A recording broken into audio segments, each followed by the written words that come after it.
Welcome to Jagannadh kitchen. పాలు విరిగిపోయాయండి. దీంతో పాలు విరిగిపోయిన దాంతో చూస్తున్నానండి ఒక స్వీట్. చూడండి, పాలని ఇలా మొత్తం పాల నుంచి నీటిని వేరు చేసిద్దామండి.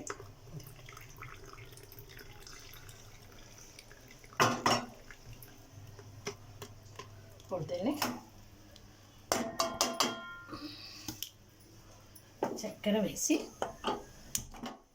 కలాకండ్లో చేద్దామండి. చూడండి,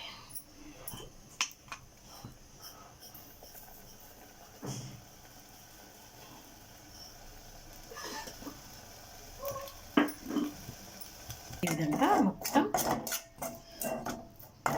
పాలలోనంతా నీరంతా గుంజుకుపోయి ఇట్లా గట్టిగా అవుతుంది. ఇప్పుడు దీన్ని గిన్నెలోకి మనం తీసేసుకుందాం. కలాకండ్ రెడీ. గిన్నె మాత్రం చాలా మాడిపోతుందండి. ఇది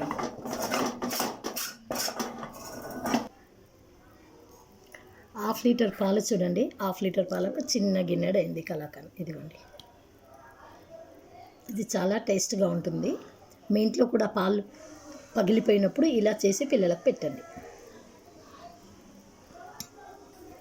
టేస్ట్ చూస్తారండి? నేనైతే చూస్తున్నాను, చూడండి.